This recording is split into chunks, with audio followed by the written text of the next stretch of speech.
Pendant la période qui succède Pessah et qui précède Shavuot, il y a une coutume dans beaucoup de communautés de lire les Pirkei Avot. Et cette semaine, Bezrat Hashem, le chapitre qu'on va lire, c'est le 4e chapitre, Perek Dalet, de Pirkei Avot.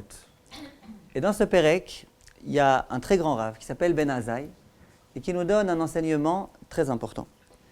Il nous dit la chose suivante. Ben Azai Omer, Everat les mitzvah kala, soit toujours en train de poursuivre les mitzvot, serait-ce que les mitzvot simples, les mitzvot faciles, ou boreach mina avera, et essaye de t'écarter, de fuir la avera. Chez mitzvah goreret mitzvah, ve avera goreret avera. Parce que la mitzvah, elle entraîne une autre mitzvah, et la avera, elle entraîne une autre avera. Chez schar mitzvah, mitzvah, ainsi qu'on dit que le salaire d'une mitzvah, c'est une mitzvah, et le salaire de la avera, c'est une avera. Donc, Ben Azai nous dit que toujours, il faut être toujours en mouvement. D'une part, il faut poursuivre quelque chose qui s'appelle la mitzvah. D'autre part, il faut fuir quelque chose, c'est la avera. Il faut toujours foncer, quoi.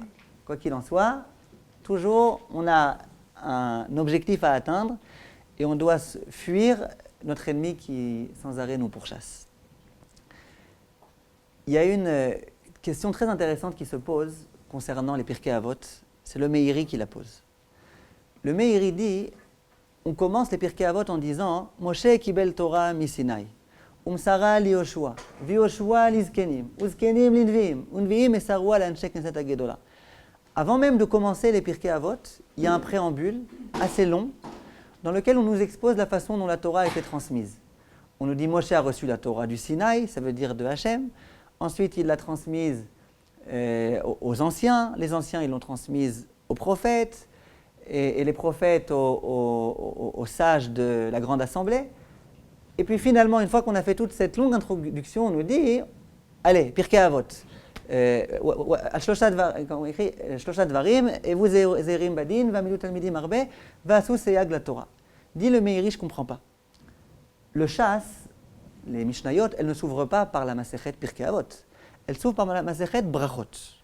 Cette introduction-là, qui consiste à dire, sachez que les Mishnayot, la Torah orale, c'est une Torah qui provient d'Akadosh Baruch Hu. On aurait dû le dire au tout début. On aurait dû commencer la Masechet Brachot en disant Moshe kibel Torah misinai umsara li Yoshua v'Yoshua li zkenim uzkenim li nviim. Mais matai korim et Shema be'arvit. À partir de quand on peut commencer à réciter la Kriyat Shema? Pourquoi Brachot? On ne parle pas du tout de Moshe, du Sinaï, des zkenim, d'Anshek Neset Hagedola. Masechet Eruvin, Shabbat, Betza, rien du tout. Quand on étudie beaucoup de Masertot, on en arrive à Pirkei Avot, d'un coup, attention, sachez que la Torah orale a été reçue depuis le Har Sinaï. Dit le Meiri, c'est une réponse vraiment très intéressante, il dit chaque Masechet de Mishnayot, elle vise un sujet précis. Brachot, ça concerne par exemple les lois de la Kriyat Shema, de la Tfila, etc. C'est une mitzvah qui existe. Masechet Shabbat, ça concerne les Ilchot Shabbat. Eruvin, la Halachot Eruvin. Masechet Megillah, ça concerne le Purim. Rosh Hashanah, Yoma, Souka, on comprend bien. Chaque Masechet, elle concerne une mitzvah de la Torah. Et donc, on comprend bien que lorsqu'on vient traiter des mitzvot de la Torah, c'est évident que toutes les halachot de cette mitzvah-là, elles ont été données par Hachem. C'est pas possible qu'Akadosh Baruch Hu nous ait donné une mitzvah et qu'il ne nous ait pas expliqué de quelle façon il fallait accomplir cette mitzvah. Donc, toutes ces Mishnayot-là, on comprend bien que toutes les lois aient été données par Hachem sur le Har Sinaï. Simplement, quand on étudie Pirkei Avot, il n'y a aucune mitzvah dans Pirkei Avot. Il n'y a aucune halacha. Il n'y a que du comportement. Tu veux un bon conseil? Tu veux, en hébreu, on appelle ça un type. Type lachaim. Tu veux un conseil d'amis? D'ailleurs, on raconte qu'une fois, ça c'est pour les hébraïsants avec le type lachaim, on raconte qu'une fois, il y avait dans un restaurant un homme très avare qui est rentré. Et il voulait malgré tout être bien servi. Alors il voit le serveur et il lui dit, vraiment, si tu me sers bien, tout ce que je te demande, tu me le sers, tu m'amènes des assiettes bien remplies et tout, à la fin, je te donnerai un bon type. D'accord? Un bon pourboire. Alors le serveur, il se démène, il fonce, il lui rajoute plein de trucs, il lui dit Al-Cheshbon Habayit, il fait tout ce qu'il peut, etc. Et vraiment, il se dit à la fin, j'espère au moins qu'il va me donner quelque chose Alors à la fin, bon, et le monsieur il paye, et puis il laisse rien du tout. Alors, il dit, bon, alors le type, il dit, tu sais quoi, tu veux que je te donne un type l'chaim? Ne fais jamais confiance à une personne que tu ne connais pas. D'accord? Donc, le bon type l'chaim, si on veut un bon type l'chaim, une bonne façon de se comporter, on a Pirkei Avot. Pirkei Avot, on pourrait se dire que c'est les rabbanim qui l'ont inventé. Les rabbanim qui étaient très sages, les Tanaïm, ils nous ont dit, tu veux un type l'chaim? Ne fais pas confiance aux gens que tu ne connais pas, comporte-toi de cette façon-là, honore les gens, tu vas acquérir la Torah, voilà comment ça fonctionne. Mais on aurait pu penser que ces conseils-là n'ont pas été donnés par Akadosh Baruch Hu. Dit Pirkei Avot, pas du tout. Moshe kibel Torah misinaï umsara li Yoshua. Tout ce qui est contenu dans cette masechet-là, tout provient de Akadosh Baruch Hu. Tout a été enseigné par Akadosh Baruch Hu.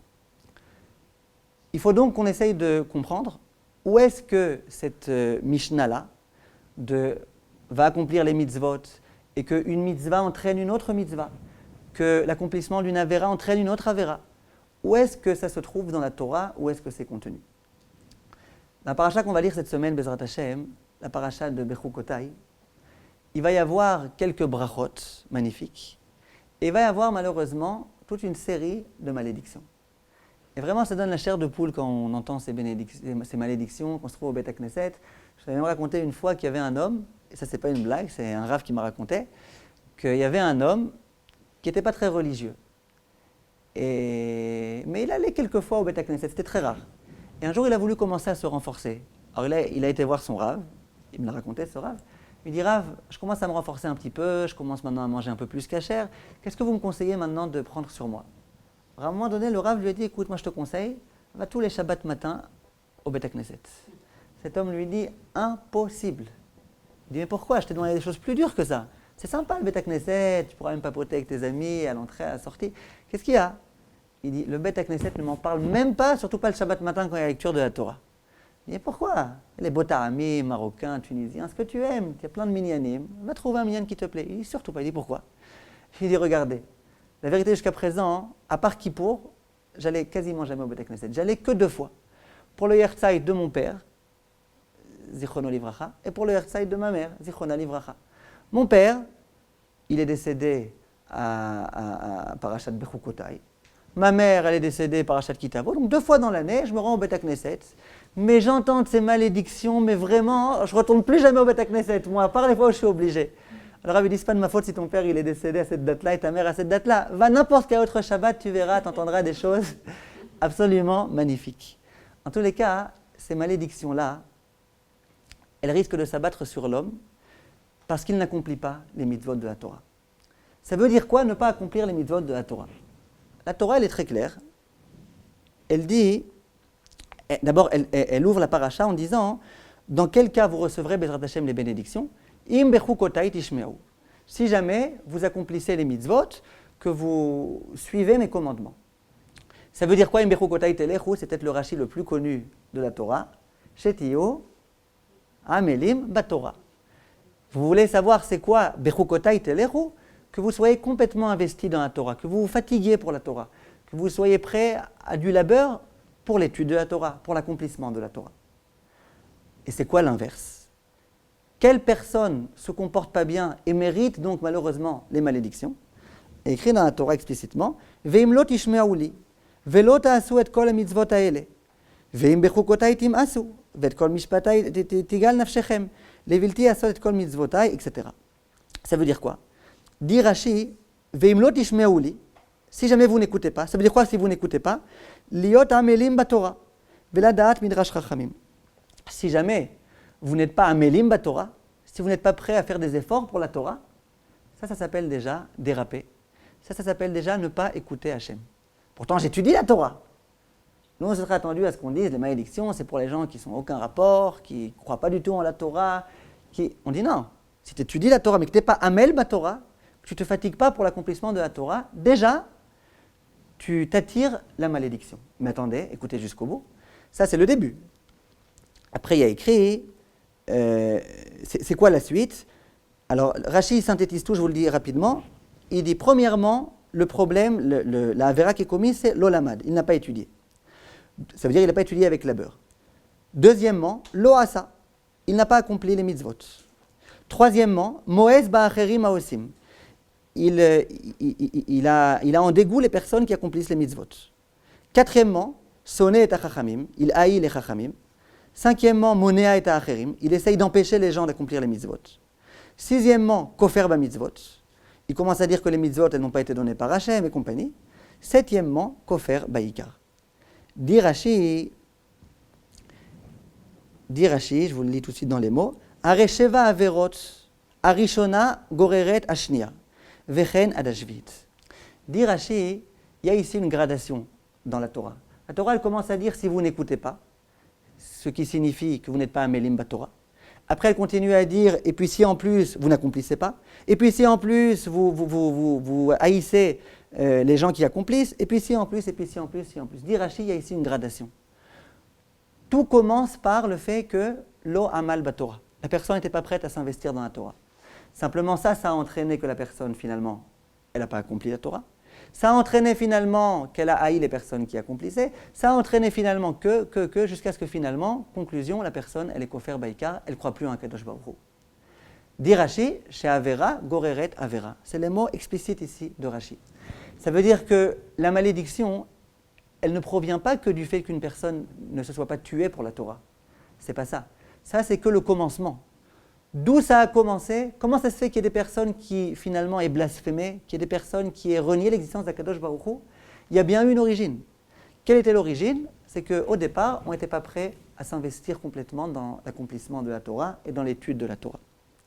Mais vu qu'on a un principe, c'est que Avera goreret Avera, très rapidement, il y a une dynamique qui s'instaure et qui fait qu'il y a un enchaînement. On commence par ça, finalement, on continue à chuter, à dégringoler, et puis finalement, on se casse complètement la figure. Donc, premier endroit d'où on voit ce principe-là, qu'une personne, ce que Ben Azaï nous disait, Avera goreret Avera, c'est dans notre paracha.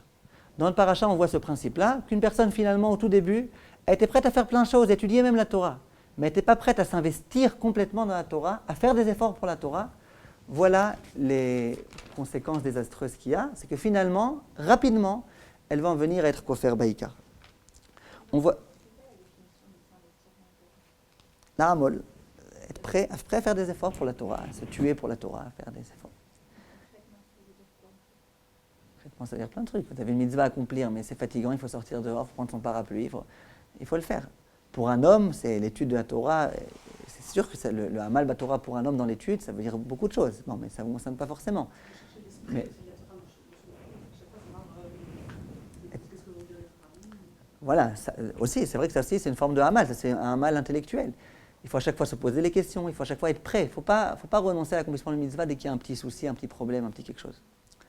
Alors regardez, on va voir d'autres exemples. Il y a écrit dans la Torah, dans le parasha de Kedoshim, Lo tignovu, ne volez pas, velo tekachashu, et ne démentez pas quand on vous dit quelque chose, velo teshakru ish ba'amito, et ne mentez pas l'un l'autre, velo tishbeu bishmi la sheker, et ne jurez pas en mon nom, en vous servant de mon nom en vain, vechilalta et shem Hashem elokecha.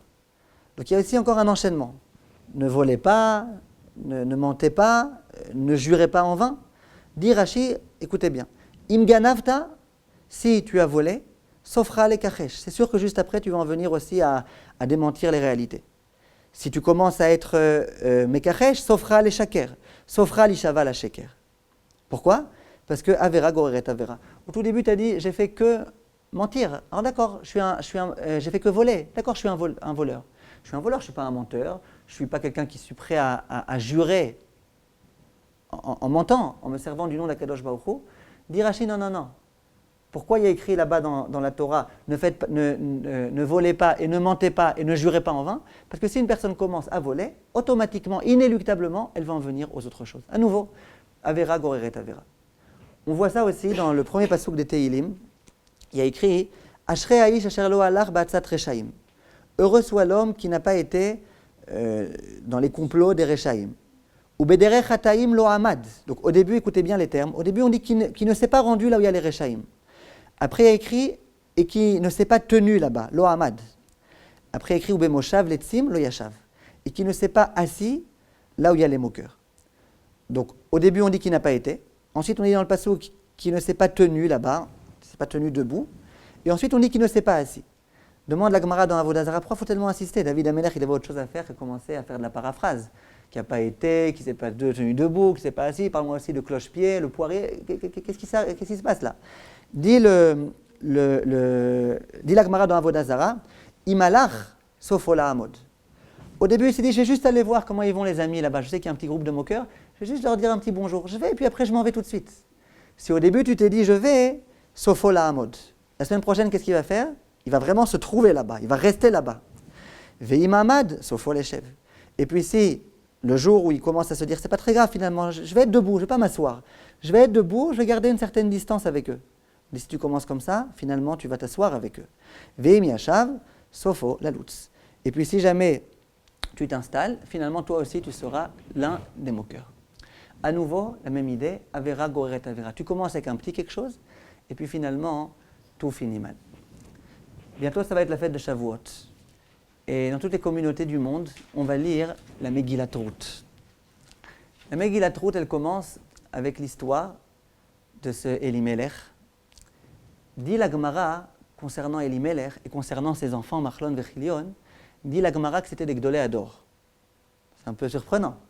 Ce n'est pas les gens qui disent dans la rue que c'est... La Gemara, elle dit que c'était des Gdolé Ador et des Parnassé Ador. Ça veut dire d'une part, c'était des grands de la génération. Visiblement, c'est des grands ennemis des Chachamim. Et en dehors de ça, c'était Parnassé Ador, c'est eux qui s'occupaient de tous les inyanim de Tzedaka. Que s'est-il passé? Dit le Midrash, il y a eu à un moment donné une famine, là où il habitait. Immédiatement, Elimelech s'est dit, c'est vrai que je suis riche, mais je sens que tous les pauvres vont venir maintenant taper à ma porte. Alors, j'ai un petit peu de réserve, mais bientôt, je vais tout dilapider, puis finalement, je ne pourrai plus vivre. Qu'a-t-il fait? Il a pris sa famille et il s'est enfui. Il s'est enfui, il a été à Moab. À Moab, c'est un endroit où il n'y a que des non-juifs. Il n'y a même pas de Bet Chabad là-bas. Walou, pas un juif. Pas un juif. Là-bas, il a perdu sa fortune très rapidement. Et voilà que sa femme s'est retrouvée avec ses 2 enfants dans un endroit où personne ne les connaissait, personne ne les avait en estime. Elle n'avait pas un sou.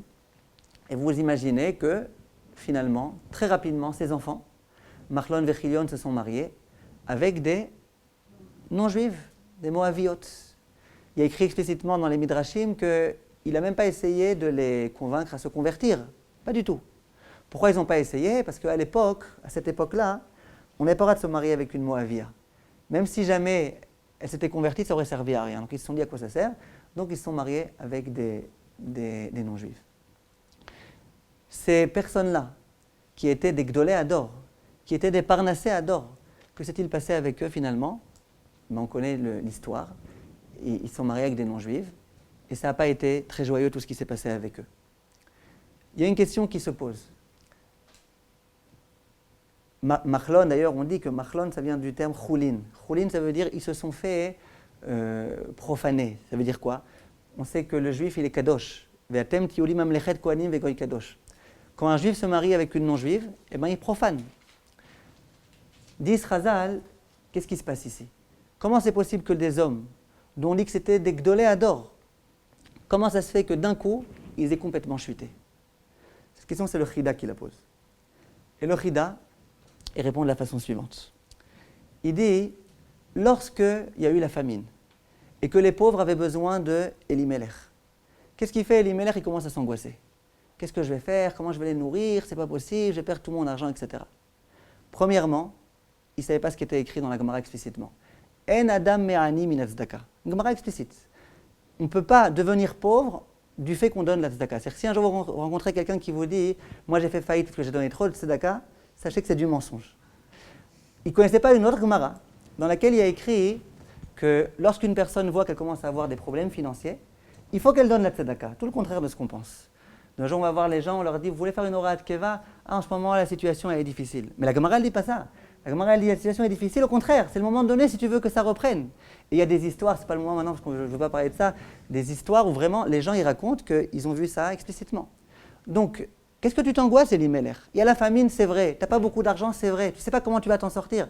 Mais fais confiance en Hachem. Qu'est-ce que tu fais? Tu t'enfuis. Tu t'enfuis de la réalité. Tu ne fais pas confiance en Hachem. En dehors du fait qu'il y a écrit un Gemara dans Ketubot que que la tzedaka, c'est le sel des biens qu'on a. Ça veut dire qu'on a des biens et on veut qui se maintiennent. Comment on fait? Écrit le sel, c'est la tzedaka.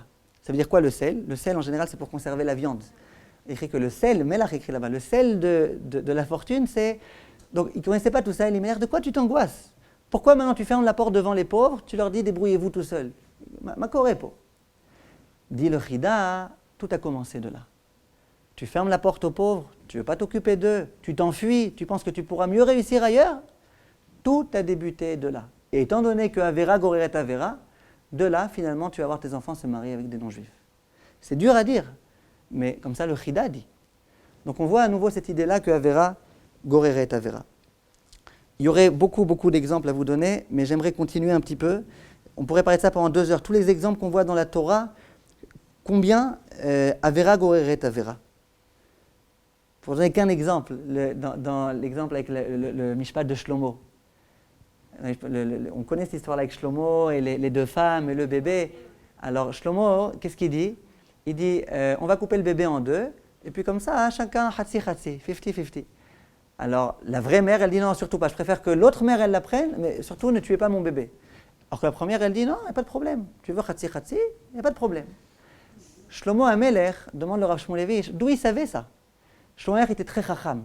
Il savait que si effectivement il y en a une qui disait coupez-le et l'autre qui disait ne le coupez pas, hein, on pourrait déceler c'est qui la vraie mère. Mais d'où il savait Shlomo qu'il y aurait une femme tellement débile et cruelle qui serait d'accord de dire couper le bébé en 2, comme ça au moins j'aurai la moitié. Alors, Baruch Hashem, ça a bien marché, il y avait une débile et on s'est aperçu de la chokma de Shlomo. Mais comment il pouvait savoir qu'elle était débile cette femme-là? Dit le Rav Shmulevitch, Avera Goreret Avera. Tu commences à vouloir voler un bébé, te prendre un bébé qui ne t'appartient pas, Avera Goreret Avera. Après, tu seras prête même à tuer. Caïn, par exemple. Caïn, il a commencé par une Avera, il a été Mezalzel Be'akadosh Baruch Hu. Ensuite, il a tué Havel. Il y a écrit dans la Torah, il y a écrit là-bas, Vayomer Caïn el Havel. Caïn a dit à Havel. Et puis ensuite, la Torah, elle parle complètement d'autre chose. Je vous lis le pasuk si vous voulez dans les mots. Vayomer Caïn el Havel achiv, vayibi otam basade, vayakom Caïn el Havel achiv, vayargeu. Caïn a dit à Havel, et voilà qu'ils étaient dans le champ, et Caïn s'est levé et a tué Havel. Il n'y a pas ici un petit bug dans la phrase? Qu'est-ce qu'il a dit Caïn à Havel? Caïn a dit à Havel, et voilà qu'ils étaient dans le champ, et il l'a tué. Dit le Targum, Yonatan ben Uziel, il dit, vous savez ce qu'il a dit à ce moment-là, Caïn à Havel? Caïn a dit à Havel, sache bien mon frère, mon cher frère, que je vais bientôt tuer. Dans ce monde, let din velet dayan. Il n'y a pas de juge, on fait ce qu'on veut, tout est aléatoire, il n'y aura pas d'olam haba, il n'y aura pas de sanctions, il n'y aura rien du tout. Et donc, je peux te tuer. Caïn, il a commencé par une petite avéra, la avéra de donner des mauvais korbanot à Kadosh Baruch Hu, de se moquer du monde. Ça l'a entraîné à commencer à blasphémer complètement. Et puis tu veux blasphémer, d'accord, mais ce n'est pas une raison pour tuer quelqu'un. Non, avéra goreret avéra. Il n'y a pas de din et il n'y a pas de dayan, et on peut faire ce qu'on veut, et donc je te tue. Non, il n'y a pas de juge, c'est-à-dire, mais ne tue pas quelqu'un. Non, avéra goreret avéra. Comme ça, Chazal explique tout ce qui s'est passé à ce moment-là. Donc, si on résume l'idée qu'on vient de voir ici, c'est que Avera Goreret Avera. On commence par ne pas vouloir s'investir dans la Torah, on finit malheureusement par être Kofer Baïkar. Comment ça fonctionne cette dynamique-là? Dit la Gemara dans Masechet Shabbat, Kar Darko Shel Yetzer Hara. C'est comme ça que le Yetzer Hara fonctionne. Au début, il dit à l'homme, fais un petit quelque chose, une petite Avera. Et puis dès qu'on voit qu'on l'écoute, ensuite le lendemain, il dit, allez, fais un petit peu plus. Et le surlendemain, fais un petit peu plus, jusqu'au jour où il lui dit, allez, va faire de l'idolâtrie. Dit Srazal, comment ça fonctionne? Si le Yetzer Hara venait nous voir depuis le premier jour et qu'il nous disait, allez, va faire de l'idolâtrie, va faire un petit adultère, on ne l'écouterait pas. Comment, moi? Tu plaisantes ou quoi? Tu ne sais pas qui t'as à faire. Alors il choisit une autre façon. Il vient avec son air perfide et il nous dit, allez, viens, parle un petit peu pendant l'étude. Après, viens, même pendant la tefila, c'est pas grave, allez. Et puis ensuite, allez, Shabbat, Hachem, ça le dérange vraiment que tu te coupes une peau ici, là-bas, que tu t'arraches des cheveux, c'est pas très grave. Et puis finalement, au fur et à mesure, dit le Yetzer Hara à son grand ami, c'est devenu des copains en attendant, il lui dit maintenant tu peux y aller, tu peux faire de la Avodah Zara. Et le pire, c'est qu'à ce moment-là, on l'écoute. C'est comme ça que ça fonctionne, c'est une dynamique folle qui est Avera Goreret Avera. Le Yetzer Hara, il commence à devenir notre ami, et puis au fur et à mesure, il arrive à nous convaincre, et plus il voit qu'on le convainc, plus il va loin, et plus il va loin, plus nous on accepte ce qu'il nous dit, et puis finalement, on en arrive au pire. Ça, c'est la dynamique de Avera, Goreret Avera. Mais Baruch Hashem, face à ça, on a une autre dynamique. Une dynamique positive, bienfaisante, c'est la dynamique de mitzvah, Goreret mitzvah. Ben Azaï vient nous voir et il nous dit attention, Avera, Goreret Avera. Mais avant ça, il nous dit encore autre chose. Il nous dit Tidalecha, mitzvah, Goreret mitzvah. L'accomplissement d'une mitzvah, ça entraîne une autre mitzvah. Mais avant ça, il nous dit encore autre chose. Il nous dit Eve Zahir be mitzvah kala. Fais attention aux mitzvot qui sont simples. Il y a des mitzvot anodines, il y a des mitzvot prestigieuses. Il dit Ben Azaï, fais attention aux mitzvot qui sont comme ça, simples, faciles. Immédiatement, vous allez vous poser une question, c'est quoi des mitzvot faciles? Où on a vu Chas v'Shalom qu'il y avait des mitzvot faciles. Qu'est-ce qui lui est arrivé là, Ben Azaï? Il y a des mitzvot simples et des mitzvot meilleurs, des pas graves et des plus graves. C'est quoi ces histoires-là? Dit Rashi immédiatement, non, qu'est-ce qu'il a voulu dire Ben Azaï? Ben Azaï a voulu nous dire Mitzvah kala, anirid be'enecha kala. Fais attention aux mitzvot qui t'ont l'air d'être faciles. Il n'y a pas de mitzvot simples et des mitzvot importantes. Toutes les mitzvot sont pareilles. En tout cas, nous, on ne connaît pas leur grandeur à chaque mitzvah. Simplement, même quand tu as une mitzvah qui t'a l'air d'être un petit quelque chose, il faut malgré tout que tu accomplisses ces mitzvot-là. Pourquoi Ben Azaï a besoin de nous dire fais attention aux petites mitzvot? Pourquoi il ne nous dit pas fais attention aux mitzvot? Et ça inclut toutes les mitzvot. Alors on va arriver à ça tout de suite. Mais d'abord qu'on essaye de comprendre. C'est quoi ces mitzvot kalot là? Ces mitzvot faciles. Ça veut dire quoi une mitzvah facile? Vient le Tiferet Israël, l'un des commentateurs de la Mishnah, et il donne 5 exemples de c'est quoi une mitzvah facile.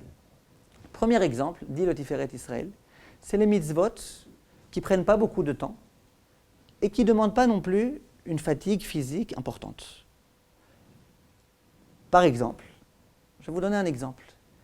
On raconte que la femme du Gaon de Vilna, elle allait tous les jours aller accomplir du chesed avec une autre amie à elle. Et toutes les deux, elles s'étaient dites, les deux, la première d'entre nous qui va décéder, elle apparaîtra en songe à l'autre. Pour lui dire ce qui se passe dans le ciel, est-ce qu'Hachem il est vraiment heureux de ce chesed qu'on fait tous les jours, on va donner de la tzedaka, des choses, etc. Est-ce qu'Hachem est vraiment joyeux? Eh bien, les deux, vraiment, tous les jours, elles accomplissaient les mitzvot, toutes les deux de la même façon, avec le même sourire, de la façon agréable, le plus possible. Et voilà qu'un jour, la copine de la rabbinite de Vilna décède. Quelques jours après, elle lui apparaît en songe. Et elle lui dit, écoute, Akadosh Baruch Hu ne me permet pas de te dévoiler ce qui se passe en haut. Je n'ai pas le droit. Mais par contre, je peux te dire une chose. Il y a une chose qu'on m'a autorisé à te dire, en ton honneur, comme je me suis engagé. C'est quoi? Elle dit, tu te rappelles, une fois, on avait été pour accomplir une mitzvah de chesed. On avait tapé à la porte d'une dame, et elle ne nous avait pas ouvert la porte. Et puis on était vraiment toutes les deux déçues. Et puis finalement, on a continué le chemin pour aller chez une autre dame qu'on devait aussi aider. Et à un moment donné, toi, tu t'es aperçu qu'à l'autre bout de la rue, il y avait cette dame-là qui avançait. Et tu as un petit peu soulevé ta main en disant, ah ça y est, elle est là, cette femme-là, viens, on va lui donner. Elle dit, je peux te dire que ce jour-là, toi, tu as eu un salaire beaucoup plus grand que moi. Parce que tu as soulevé toi le doigt et c'est toi qui t'es aperçu que cette femme-là était là. Les deux, elles allaient accomplir la même mitzvah. Et ce qui est le plus difficile dans la tzedaka, ce n'est pas de lever le doigt pour dire elle est là. Bon, visiblement, ce n'était pas honteux de montrer du doigt, sinon ça va vous déranger cette histoire-là. Elle était loin, visiblement, personne ne voyait, mais en tous les cas, c'est toi qui as fait un effort supplémentaire. Pour ce petit effort, tu vas recevoir quelque chose. Ça, c'est mitzvah kala. Pourquoi je vous raconte ça? Ce matin, j'étais au mikvé, et au moment où je devais rentrer au mikvé, il y a deux personnes qui discutent. Il y en a un qui était à l'extérieur du mikvé, qui sortait du mikvé. D'accord? Vous savez, il y a une espèce de porte pour pas que les gens rentrent sans payer. Vous connaissez? Je ne sais pas si vous connaissez. Et il y en avait un qui est bon, vous connaissez ça d'autres endroits. Et il y en avait une qui était derrière. Il y avait un qui était derrière. Alors, celui qui était déjà sorti, il dit, expliquez dedans, j'ai oublié ma montre dedans, dans le mikvé. Est-ce que tu peux, s'il te plaît, aller me la chercher? Parce que j'ai pas envie de payer maintenant un nouveau 10 shekels pour aller chercher ma montre. L'autre, il dit, ouais, où elle est, etc., machin. Moi, en attendant, je descends. C'est pas moi qui l'a demandé, donc je descends. Alors, après, je vois l'autre qui arrive. Il commence à chercher dans tout le mikvé où elle est la montre. Je me suis dit, bon, je vais l'aider à chercher. Je commence à baisser mes yeux et je vois une montre par terre. Alors, je lui dis, ah, c'est cette montre-là? Il me dit, ah, peut-être. Il va, il l'amène et c'était vraiment cette montre-là. Je me suis dit, tu vois, j'ai rien fait. Ah, cette montre. Mais c'est une mitzvah kala. Et à Kadosh Baruch Hu, il ne faut pas être mezalzel dans ces mitzvot-là. J'ai juste dit, c'est cette montre-là. C'est lui qui l'a soulevée même. Je ne me rappelle plus qui est-ce qui l'a soulevée. Mais peu importe. Tu as dit, c'est cette montre-là, c'est une mitzvah. Ça, c'est mitzvah kala. Premier exemple de mitzvah kala. C'est quoi le deuxième exemple de mitzvah kala dit le Tiferet Israël? C'est les mitzvot qu'on accomplit facilement parce qu'on est déjà habitué. Est-ce que c'est difficile maintenant de réciter chez Akol Yabidvaro sur un verre à chaque fois qu'on boit? Non, on est déjà habitué. Est-ce que c'est difficile de prier? Non, on est déjà habitué. Troisième type de mitzvah, c'est les mitzvot qui sont intellectuellement compréhensibles, qu'il faut honorer ses parents.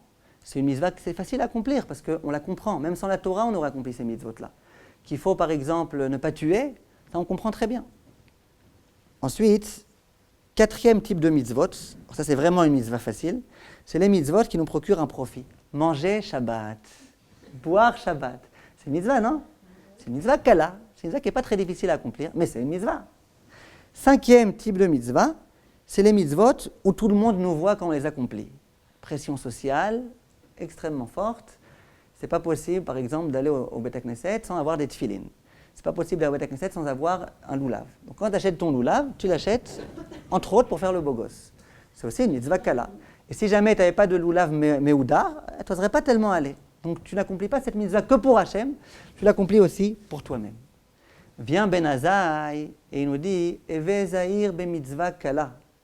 Attention, fais attention même à ces mitzvot-là, kalot. Fais attention, observe-les, essaye de les accomplir de la façon la meilleure. Pourquoi il a besoin de dire fais attention aux petites mitzvot? Parce que l'homme a tendance à se décourager très rapidement. Quand on dit à l'homme, tu sais, les mitzvot de la Torah, on commence à montrer du doigt des mitzvot très difficiles à accomplir. Si on va voir quelqu'un, on lui dit, tu sais, les mitzvot de la Torah, c'est la shonara.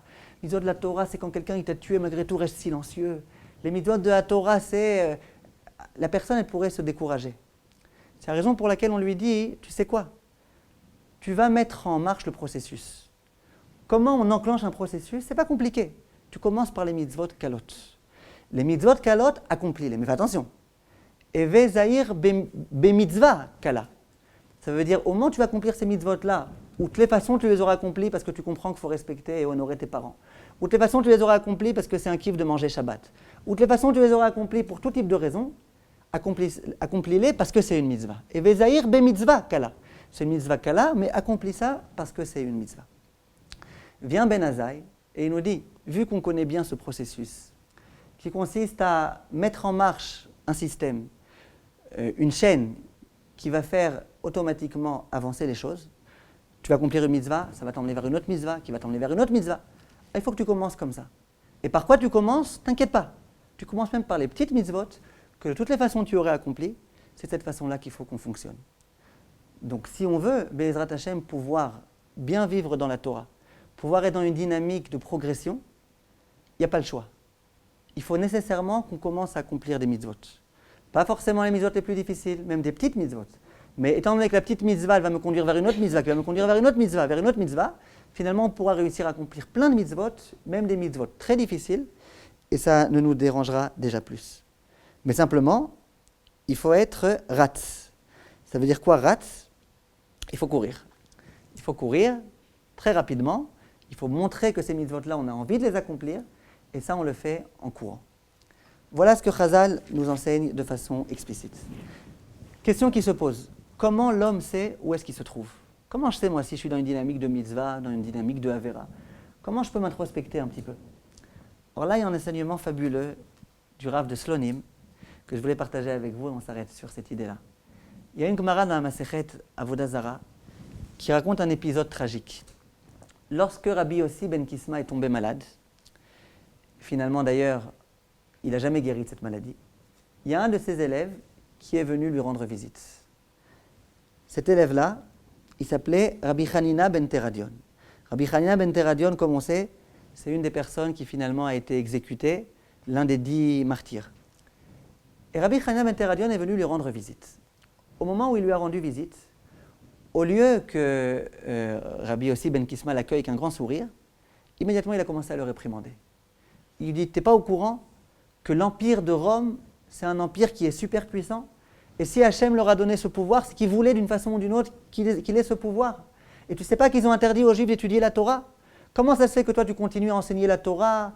Tu vas dans des grandes synagogues, 500 personnes qui viennent t'écouter, qu'est-ce qui t'arrive? Tu ne te rends pas compte que tu mets en danger ta vie à toi et leur vie à eux? Comment tu peux faire une chose pareille? Qu'est-ce qu'il a répondu, Rabbi Hanina ben Teradion? Il a répondu, Hachem Ya'azor, Min Hashamayim Yirachmu. Hachem Ya'azor. Vous connaissez cette phrase, Hachem Ya'azor?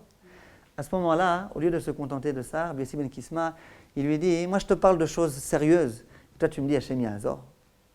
Il n'a pas accepté. Hashem Ya'azor, Hashem Ya'azor. Je suis en train de te parler maintenant, moi, de halakha. Halakha, tu n'as pas le droit de mettre la vie en danger. Qu'est-ce que tu me dis, Hashem Ya'azor? Immédiatement, raconte la Gemara, que Rabbi Hanania ben Teradion s'adresse à son Rav. Il lui dit, dis-moi, est-ce que j'aurai le droit au Olam Haba?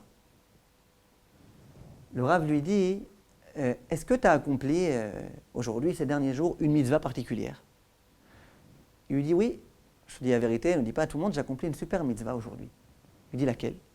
Il lui dit, eh ben, j'avais été au Caspomat pour prendre 2000 shekels pour pouvoir acheter les tzorkei à Seouda, pour pouvoir organiser le banquet de Purim.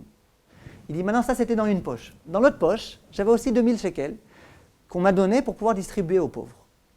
Il dit, maintenant par erreur, au moment où j'ai distribué aux pauvres, au lieu de prendre les 2000 shekels qui étaient réservés à ça, j'ai pris les 2000 shekels que j'avais réservés pour la Seouda de Purim, pour les Mishlochei Manot.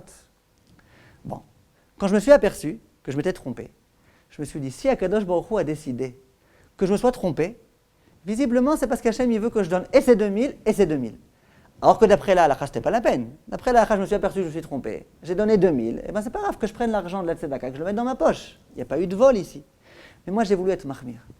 Quand il a entendu ça, Rabbi Yossi ben Kisma, il lui dit, si c'est comme ça, j'envie la part que tu auras dans le Gan Eden, j'aimerais moi aussi être avec toi. Demande Chazal, qu'est-ce qui se passe ici? Makorepo. Il y a un Rav qui s'appelle Rabbi Hanania ben Teradion, qui visiblement a fait des bêtises. Au moment où il a enseigné la Torah à ses élèves, il ne savait pas. Le Rav vient et lui fait la réprimande. L'élève visiblement accepte. Maintenant il demande à son Rav, est-ce que j'aurai le droit au Olam Haba? Quel rapport? Quel rapport avec est-ce que tu auras le droit au Olam Haba? Deuxièmement, il écrit Kol Israël Shlaim Chayek l'Olam Haba. Pourquoi tu commences à t'angoisser? Troisièmement, le Rav lui dit, est-ce que tu n'as pas accompli par hasard une mitzvah ces derniers temps? Quoi, tu suspectes Rabbi Hanania ben Teradion, un tellement grand Rav d'accomplir des mitzvot. Et quand il te raconte qu'il a fait cette mitzvah-là de l'argent et de 2000 et de 2000, là d'un coup tu dis, ah maintenant je comprends, ah d'accord, tu auras le droit au Olam Haba et je veux avoir le même chélek que toi. Et quoi? Et s'il n'avait pas fait cette mitzvah-là, quoi? Dit le Rav de Slonim une idée vraiment prodigieuse. Il dit comme ça. Ce Rav-là, Rabbi Hanania ben Teradion, il avait été prêt à se sacrifier pour pouvoir enseigner la Torah. Pour lui, l'urgence c'était enseigner la Torah. Maintenant, son Rav vient le voir et lui dit, ce que tu pensais être une grande mitzvah, ce n'est pas une tellement grande mitzvah. Pourquoi? Tu mets en danger ta vie, tu mets en danger la vie de tes élèves. Qui t'a demandé de faire une chose pareille? À ce moment-là, il a dit, d'accord Rav, j'ai compris. Maintenant, j'aimerais quand même vous poser une question. Cette mitzvah-là que j'ai accomplie, j'étais prêt à me tuer pour cette mitzvah-là. C'est quand même une mitzvah. Est-ce que je recevrai un salaire pour cette mitzvah? Est-ce que je recevrai une part d'Olam Haba pour cette mitzvah ou pas? Malgré tout, je l'ai fait de bon cœur. Vraiment, j'ai voulu avoir une part. Est-ce que je vais avoir une part ou pas? Le Rav lui dit, dis-moi, je peux te poser une question. Quand tu finis ce cours-là, magistral, que tu sors dans la rue, est-ce que ces derniers temps, tu as eu une mitzvah qui s'est présentée à toi? Lui dit oui. Aujourd'hui, par exemple, j'ai donné mon cours jusqu'à 6h du soir. À 6h du soir, je suis sorti. Immédiatement, je devais donner la tzedaka. Et immédiatement, j'ai eu le mérite d'accomplir une mitzvah parfaite parce que j'ai donné 2000 shekels de ma poche. Dit le Rav, ah, si jamais quand tu sors de ce cours-là, tu accomplis une mitzvah. Or, on connaît le principe. Mitzvah goreret mitzvah, avera goreret avera. Si quand tu sors de ce cours, la première chose qui se présente à toi, c'est une mitzvah, et quelle mitzvah? Une mitzvah parfaite. Tu as été prêt à donner tout ton argent et à renoncer à tous les trucs de Purim parce que tu avais fait une erreur. Midat Chassidut. Ah, tu as fait cette mitzvah-là. Mitzvah goreret mitzvah. Tu peux être sûr que la mitzvah d'avant, c'était bien une mitzvah. S'il y a quelque chose qui a généré une tellement grande mitzvah, c'est que ce que tu as fait avant, c'était une mitzvah. Parce que si jamais le cours que tu avais donné, c'était considéré aux yeux d'Hachem comme étant une avera, alors avera goreret avera, tu aurais dû, dès que tu sors, accomplir une avera. Donc, dit le Rav, étant donné que quand tu viens de sortir, tu as accompli une mitzvah, ça veut dire que ton cours lui-même, c'était aussi une mitzvah. Et si ton cours c'était aussi une mitzvah, tu recevras un salaire. Mais tu recevras quel salaire? Le salaire d'une mitzvah parfaite. Une mitzvah, une étude de Torah qu'on donne, en risquant sa vie à chaque instant. C'est une mitzvah parfaite. Si c'est ça la mitzvah que tu as accomplie, moi aussi j'ai envie de ta part. Comme ça dit Rabbi Yossi ben Kisma à son élève. Donc si on veut essayer de savoir dans notre vie dans quelle dynamique on est, il n'y a pas de 36 chemins. Il y a soit une dynamique de progression, d'ascension, soit une dynamique de régression. Il n'y a pas d'autre choix. Soit on progresse, soit on régresse. Il n'y a pas d'autre chose. On ne peut pas stagner, ça n'existe pas dans la Torah. Et pourquoi? Parce que si on commence à mettre en place un système de mitzvah, eh bien mitzvah, mitzvah, mitzvah, mitzvah, et ça va très vite.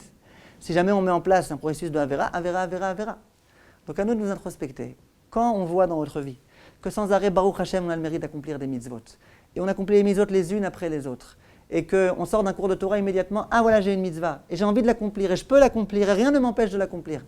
Qu'on sache que Baruch Hashem, on est dans cette dynamique-là.